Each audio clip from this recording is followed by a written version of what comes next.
Bago po natin simulan ang ating video, nais ko munang magpaabot ng taos-pusong pasasalamat sa inyong walang sawang suporta sa ating YouTube channel.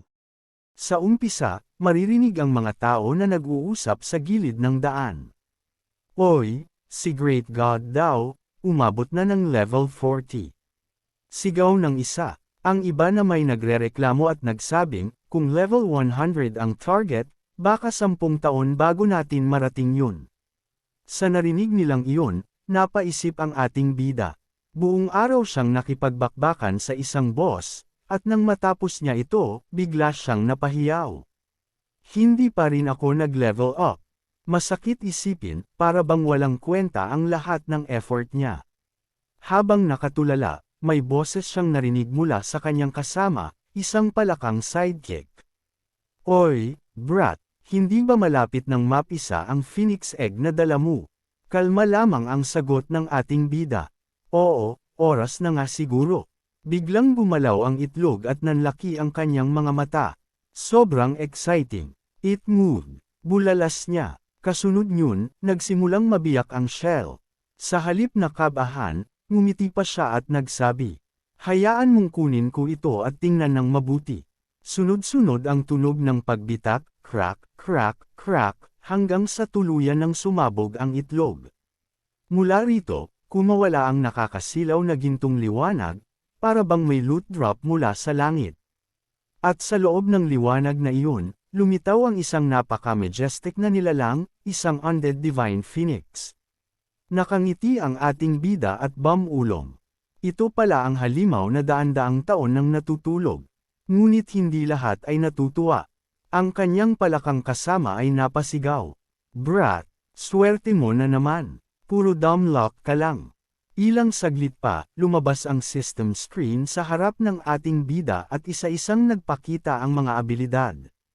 Talent, Absolute Suppression. Mas malakas kaysa sa lahat ng mas mababang rank. May bonus damage na 30% laban sa kapwa mythical at 50% laban sa mas mababa. Ang lahat ng damage na matatanggap ay kalahati lamang. Ibig sabihin, parang raid boss sa katawan ng isang pet. Fire Supreme. Immunity sa lahat ng fire damage. Lahat ng fire attacks niya ay doble ang damage. Parang naglalakad na nuclear flamethrower. Mythical Bloodline. Kada level up, lahat ng stats ay tumataas at may dagdag na HP at MP regen. Isang uri ng upgrowth na habang tumatagal, lalo pang lumalakas. Skill, Heaven Scorching Flames. Sinusunog nito ang lahat ng kalaban sa 100 metrong radius. 80% ng spirit power damage, 5 segundo ang tagal, 30 segundo cooldown. Parang map-wipe bawat kalahating minuto. Skill, Skyfall Comet. Isang flap ng pakpak, at babagsak na parang meteor strike. 300% ng spirit power damage, 1,000 metrong sakop. Isang flap lang at isang baryo ang mawawala. Skill, Undead Nirvana. Kapag muntik ng mamatay, automatic na maglalok sa isang HP sa loob ng 10 segundo. Immunity sa lahat ng damage at instant death effects. May 31 charges. Literal na may 31 extra lives, parang may cheat code. Divine Phoenix's Blessing. Permanenteng doble ang lahat ng stats. Walang kahirap-hirap, para kang naka-pay to win pet sa free mode. Pagtingin sa mga stats, napangiti ang ating bida. Mas mabangis pa ito kaysa kay Little Huey. Bulalas niya, hindi makapaniwala sa sobrang lakas ng kanyang bagong kasama. Matapos niyang makita ang lakas ng bagong kasama, ngumisi ang ating bida. Heaven Scorching Flames, Skyfall Comet, Soul Shatter, hahaha. Ito na ang tunay na Diyos ng AoE attacks. Pagkasabi niya nito, biglang tumalon ang Phoenix sa himpapawid. Habang pinagmamasdan niya ito, may naalala siyang sandali. Sa Fire Temple, binigyan ka ng iyong ama ng pangalan, Luo Huang. Pero medyo mahirap bigkasan, tatawagan na lang kitang Little Fire. Ngunit agad nagreklamo ang Phoenix. Ewo, natawa ang ating bida. Ayaw mo, sige, Little Red. O kaya Little Flower, lalong nagalit ang Phoenix at umungol pa. Kaya sa huli, napakamot na lang ang ating bida. Fine, fine, susunod ako sa gusto ng tatay mo. Luo Huang it is. Bago pa sila makapagpatuloy, biglang dumating ang isang makapangyarihang nilalang, isang Green Dragon. Kasunod nito, kumalat ang makapal na usok sa paligid. Napasigaw ang kanyang palakang kasama. Lason, poison gas ito. Agad nagduda ang ating bida. Poison gas. Ibig sabihin, poison rats. At totoo nga, mula sa dilim ay nagsulputan ang napakaraming halimaw na daga. Namumula ang kanilang mga mata, at bawat isa'y naglalabas ng nakamamatay na lason. Napaatras ang ating bida at nagmamadaling sumigaw. Little Huey, tigilan mo muna ang pagpatay, tumakbo tayo. Ngunit saan man siya tumingin, mga poison rats ang nakapaligid. Hindi na siya makakatakas, kaya mariin niyang sinabi, kung ganito, lalaban na lang tayo hanggang kamatayan. Itinaas niya ang kanyang kamay at nagutos ng buong tapang. Little Luo, ipakita mo sa kanila ang tunay mong lakas. Heaven's scorching flames. Lumipad ang Phoenix at bumuga ng apoy na parang meteor shower mula sa kalangitan. Sa isang iglap, nagliyab ang buong lugar. Sunod-sunod na sumabog ang mga poison rats, halos parang mga butil ng popcorn na naluto sa apoy. Kasabay nito, dumagundong ang sunod-sunod na system messages. Ding! Nakapatay ka ng vicious poison rat, EXP gain. Ding! Another EXP gain. Parang slot machine na walang tigil sa jackpot ang tunog ng mga notification. Tuwang-tuwa ang ating bida, hahaha, para lang itong fireworks show. Habang patuloy na bumubuga ng apoy, lalong kumislap ang anyo ng Phoenix. Sa himpapawid, para itong tunay na Diyos ng apoy na bumaba mula sa langit. Bumuo ito ng condensed beam ng apoy at ibinagsak diretso sa lupa.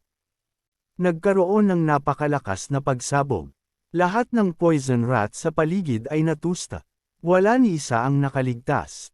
Ang natira na lamang sa gitna ng nagliliyab na battlefield ay ang Phoenix ng ating bida, nakatayo sa buong karangyaan nito, parang tunay na hari ng apoy. Matapos ang matinding pagsabog, muling dumagundong ang sunod-sunod na system notifications. Ding! Congratulations! Nakarating ka sa level 42, dagdag 80 attribute points gain. At hindi lang ang ating bida ang nag-level up. Pati ang kanyang mga kasama, si Little Huey at si Luo Huang, ay biglang lumakas. Ang kanilang mga stats tumaas ng daan-daang puntos, at ang kanilang lakas ay dumble na parang wala lang. Natawa ang ating bida, halos hindi makapaniwala. Astig, sobrang lupit nito, hahaha. Parang batang nanalo sa jackpot machine, bakas na bakas ang labis na tuwa sa kanyang mukha. Kasabay nito, lumabas ang world rankings. Number 1, Ye Xiao, level 43. Nagulat ang lahat ng players. Ano? Ang bilis niyang mag-level up. Sigaw ng ilan. Siguro nakapatay siya ng high-level boss. Hula naman ng iba. Pero bago pa sila makabawi, muling dumagundong ang system. Ye Xiao, level 44. Ano? Hindi maaari. Kanina lang level 43 siya. Napailing ang mga tao, hindi makapaniwala sa sobrang bilis ng pag-angat ng level. At hindi pa doon natapos. Ding! Ye Xiao, level 45. Ding! Ye Xiao, level 46. Parang glitch ang nangyayari. 2-3 level ang tinalon niya sa loob lamang ng ilang minuto. Ang mga tao ay nagsigawan, impossible. Cheater ba siya? O may bug ang laro?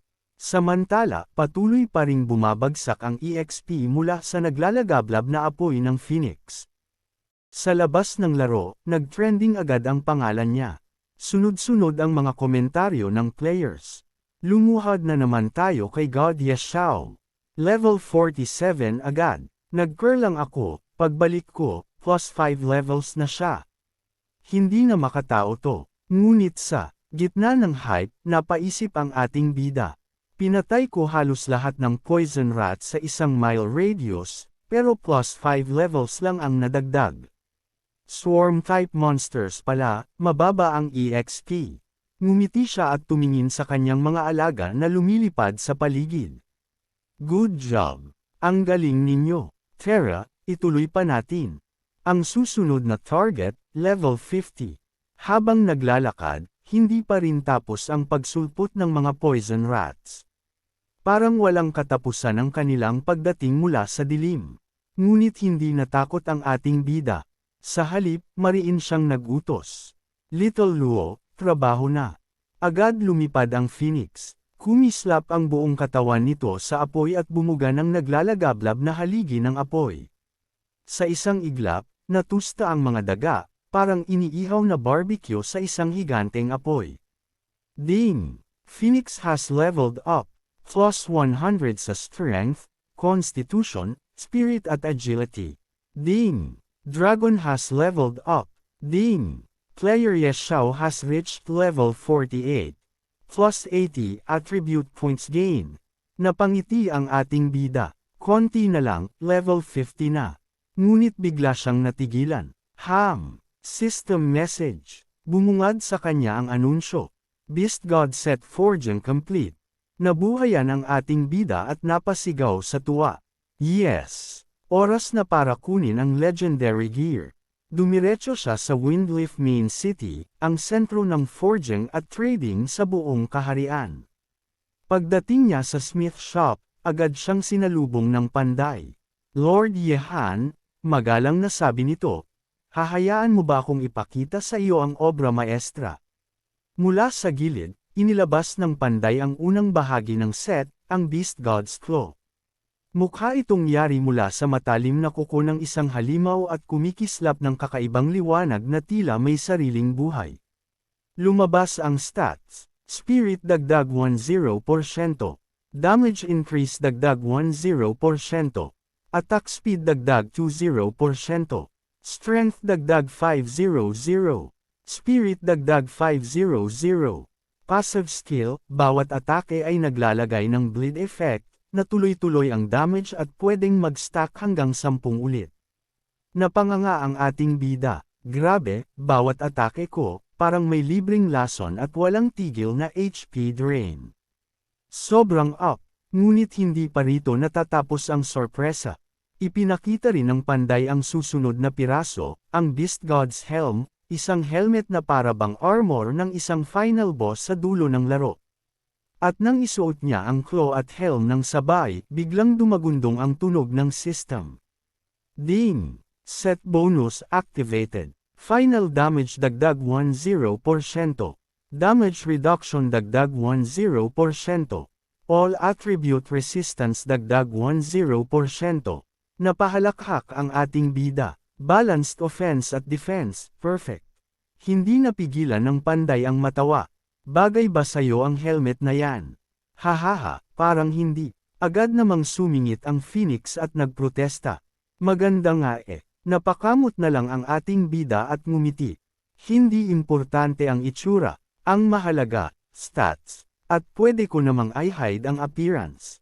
Practicality over fashion. Matapos ang lahat ng iyon, nagpasalamat siya sa panday. Salamat sa hirap ninyo. May gagawin pa ako, mauna na ako. At sa kanyang bagong armor at weapon set, mas handa na siya kaysa dati para sa susunod na laban. Habang naglalakad ang ating bida, may narinig siyang bulong-bulungan mula sa mga tao sa paligid. May nangyaring kakaiba sa Watermoon City. Sabi ng isa. Sinasalakay raw ito ng gray fog. Dagdag pa ng iba, napakunot-nuo ang ating bida. Watermoon City. Anong nangyayari doon? Bulong niya sa sarili. Alam niyang kailangan niyang makahanap agad ng impormasyon. At sa isip niya, may iisang tao lamang na makakapagbigay ng malinaw na sagot, si Sister Tao, kilalang-kilala sa paghawak ng mga balita at mga sekreto. Pagdating niya sa tirahan nito, sinalubong siya ng mga tauhan na agad hamarang. Sabihin mong wala ako, mariing bili ni Sister Tao mula sa loob. Ngunit hindi nagpadaig ang ating bida. Bigla siyang lumitaw at ngumisi. Sister Tao, hindi ka ba lalabas para sa akin? Napahampas sa mesa si Sister Tao at mariing napasigaw. Ikaw na naman. Tuwing lumalapit ka, walang mabuting nangyayari. Ngumisi lang ang ating bida, parang sanay na sa inis nito. Narinig ko, may nangyayari sa Watermoon City. Ano ba talaga ang sitwasyon? Huminga ng malalim si Sister Tao bago sumagot. Isang makapal na gray fog ang kumakalat. Kung magpapatuloy ito, lulunurin ito ang buong lungsod sa dilim. Nagulat ang ating bida at napabulalas. Gray fog invasion. Dagdag pa ni Sister Tao, mas seryoso na ngayon ang tinig. Ayon sa sinaunang teksto ng Supreme Sanctuary, ang fog na ito ay konektado sa isang nilalang, isang evil god. Biglang nag-flash sa isipan ng ating bida ang imahe ng isang malademonyong nilalang, pulang-pula ang mga mata, matutulis ang mga sungay, at nakabalot sa aura ng kamatayan. Ang pangalan niya ay Sekhmet, patuloy ni Sister Tao. Isang Diyos ng salot at epidemya. Sobrang kasamaan niya na wala man lang siyang sariling templo, ni ayaw siyang kilalanin ng iba pang Diyos. Ngumisi ang ating bida, halatang mas lalo pang na-excite. Isang evil god. Mukhang interesting ito, pero tumingin ng matalim si Sister Tao. Bata ka, huwag mong sabihing papasok ka sa gulong ito. Pinapayo ko sa'yo, huwag ka nang makisali. Ngumiti ang ating bida at sagot niya, puno ng kumpiyansa. Sabi nga nila, swerte ang kakampi ng matatapang. Kaya kahit anong mangyari, pupunta ako sa Watermoon City. Napabuntong hininga si Sister Tao, halatang hirap siyang kumbansihin ito. Kung talagang seryoso ka, wala na akong magagawa. Sasama ako. Utos din sa akin ng Supreme Sanctuary na imbestigahan ang Gray Fog. Ngumiti ang ating bida, buti na lang kasama kita, mas panatag ang loob ko. Pero hindi nagpapadala si Sister Tao. Tama na ang pambabala, bukas ng umaga tayo aalis. Kailangan ko pang i-activate ang teleportation circle. Deal, sagot ng ating bida, at sa isang iglap, naging opisyal na ang kanilang team up. Kinabukasan, habang kumakalat ang balita sa buong kaharian, nagkakagulo ang mga tao, parehong players at NPC. Anong klaseng fog to? Pag nadikit ka, bagsak agad HP mo. Sigaw ng isa, hindi ito ordinaryong debuff. Percentage-based damage ito. Kahit gaano kataas ang stats mo, wala kang ligtas. Sigaw ng iba, Verdant Grove, kanina safe pa, pero ngayon kalahati na ang natabunan ng fog. Dagdag pa ng isa, nagulat ang ating bida sa narinig. Pati ibang main cities, hindi na ito basta simpleng invasion. Tumingin siya sa malayo at mahigpit na napabuntong hininga. Ano ba talaga ang plano ng evil god na iyon? Pagsapit ng umaga, inihanda na ni Sister Tao ang teleportation circle. Handa ka na ba? Ang portal na ito ay magdadala diretso sa outskirts ng Watermoon City. Sumiklab ang liwanag mula sa kanyang staff, at unti-unting bumukas ang isang gate na parang umiikot na kalawakan. Humanga ang ating bida, halos mapangiti. Mas madali talaga kapag kasama ka. Sa tulong mo, kahit saan tayo pwedeng pumunta. Pero, mabilis siyang pinutol ni Sister Tao. Tigilan mo yan, brat. Unstable ang portal na ito. Pasok na agad bago magsara. Sabay silang pumasok. At sa isang kisap mata, tuluyan silang na-teleport papunta sa peligroso at misteryosong lugar, ang Watermoon City. Paglabas nila mula sa portal, bumungad agad ang napakalawak na tanawin. Nakatayo sila ngayon sa outskirts ng Watermoon City. So, ito pala ang Watermoon City, bulong ng ating bida habang nakatanaw sa malayong kabisera. Sa unang tingin, maganda pa rin ang paligid, mga ilog na dumadaloy, mga tulay na nag-uugnay sa bawat distrito, at malalawak na kapatagan. Ngunit agad niyang napansin ang kakaiba. Bakit parang ang daming taong palabas ng lungsod? Tanong ng ating bida. Dapat sanay pa ng ingay at kalakalan ng daan papasok, pero ngayon kabaligtaran ang eksena. Lahat ay nagmamadali palabas, dala-dala ang kanilang gamit, para bang nasa gitna ng isang malaking evacuation drill. May ilan pang nagrereklamo habang naglalakad. Kakabili ko lang ng bahay dito, tapos ganito agad. Ang malas naman, isang lalaki pa ang sumingit. Kasalanan ng mga Monero, pinakialaman nila ang ipinagbabawal na lugar. Ngayon, pati tayo nadamay. At may isa pang umiiyak na halos mawalan ng pag-asa. Buong pamilya ko kinuha ng fog, ang bata lang ang nakaligtas. Kawawa si Aisha. Agad tumigil ang ating bida nang marinig iyon. Aisha, sino ang batang iyon? Tanong niya sa mga tao. Bakit ka nagtatanong? Kamag-anak ka ba niya? Balik tanong ng isang lalaki, puno ng pagdududa. Ngumiti lang ang ating bida at inilabas ang insignia ng Supreme Sanctuary. Ako ang inatasan para imbestigahan ang Gray Fog. Narinig ko ang usapan ninyo, at gusto kong malaman ang lahat. Nanlaki ang mga mata ng mga residente, halatang nagulat. Ah, my lord, galing ka pala sa sanctuary. Bulalas nila, at agad nilang ikinwento ang totoo. Ang batang si Aisha ay anak ng isang Monero mula sa Clearwater District. Buong pamilya niya kinuha ng Gray Fog, siya lamang ang nakaligtas. Nasaan siya ngayon? Mabilis na tanong ng ating bida. Na-quarantine siya ng mga elders. Makikita mo siya sa simbahan ng Clearwater District. Bago siya umalis, isa sa mga residente ang nagbigay ng babala. Mag-ingat ka, my lord. Kapag tinamaan ka ng Gray Fog, kahit pinakamagaling na healer, wala nang magagawa. Ngumiti lang ang ating bida at tumango. Maraming salamat. Ako na ang bahala. At sa isang iglap, nagpatuloy siya patungo sa simbahan, dala ang bagong misyon. Alamin ang sekreto ng batang si Aisha, ang nag-iisang nakaligtas mula sa nakamamatay na fog. Pagdating niya sa Clearwater District, naglakad siya patungo sa simbahan. Ngunit bago pa siya makapasok sa gate, agad siyang hinarang ng mga bantay. Ho! Sino ka? Umalis ka na kung ayaw mong madamay.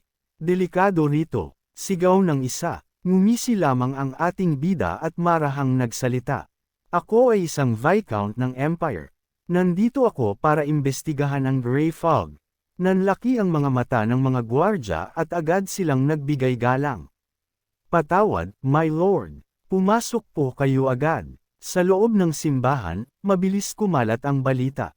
Lady Zina, dumating si Lord Yehan, isang Viscount ng Empire, para tingnan si Aisha. Nagulat ang mga madre, nagsipagbulungan. Viscount daw. Ang taas ng ranggo niya. Hindi nagtagal, lumapit si Lady Zina. Magalang siyang yumuko at malumanay na nagsabi. Kung ganun, sumunod ka sa akin, my lord. Habang naglalakad, nagsalita si Lady Zina na puno ng pag-aalala. Babala lang, ang Gray Fog ay sobrang nakakahawa at wala pang nakikitang gamot laban dito. Kung sakali mang tamaan ka, kahit ang pinakamagaling na healer, wala ring magagawa. Tahimik na ngumiti ang ating bida, puno ng kumpiyansa. Wala akong dapat ipag-alala, nasa akin ang God of Fortunes. Shield. Kahit gaano kakapal ang fog, hindi ako tatablan. Pagkasabi niya nito, biglang nagliwanag ang kanyang aura. Isang gintong kalasag ang bomb-alot sa buong katawan niya, kumikislap na parang nagbabantay na Diyos. System prompt, ding. Dagdag 20 affinity mula kay Lady Zina. Bahagyang napangiti si Lady Zina, halatang humanga sa nakita. Pagbukas ng pinto, bumungad ang isang batang babae na halos manginig sa takot. Siya si Aisha, ang tanging nakaligtas mula sa kanyang pamilya.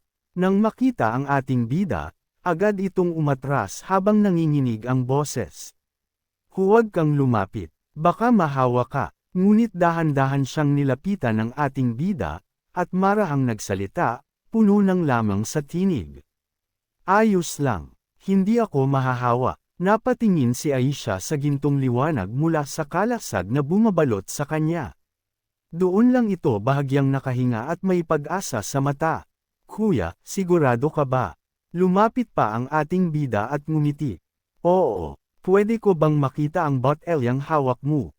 Sandaling nagdalawang isip si Aisha, hawak-hawak ang maliit na sisidlan na parang kayamanan. Ngunit sa huli, iniabot niya ito ng may tiwala. Okay, pero ingat ka, kuya. System scan activated. Misteryosong purple crystal bottle. Dati ay isang laruan lamang. Nang mahulog sa mahiwagang spring, nagkaroon ng kakayahang hadlangan ang epekto ng gray fog. Kapalit may sumpa, tanging si Aisha lamang ang ligtas na makakahawak nito. Paghawak ng ating bida sa botelya, agad siyang tinamaan ng matinding sakit. 400 happy, ngunit hindi siya natinag, bagkus ay ngumisi pa. Totoo nga, ito ang dahilan kung bakit siya nakaligtas. Tumingin siya kay Aisha na nanlaki ang mata sa pagkabahala.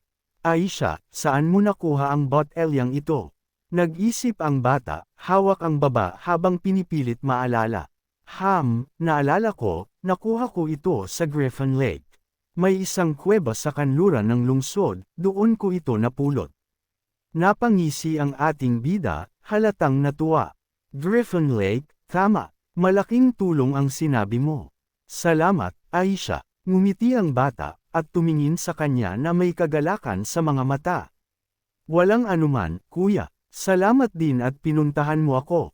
Pagkatapos, iniabot niya ang isang maliit na bagay, isang kumikislap na glass marble na parang gawa sa liwanag. Heto, para sa'yo. Kahit maliit lang ito, sana makatulong.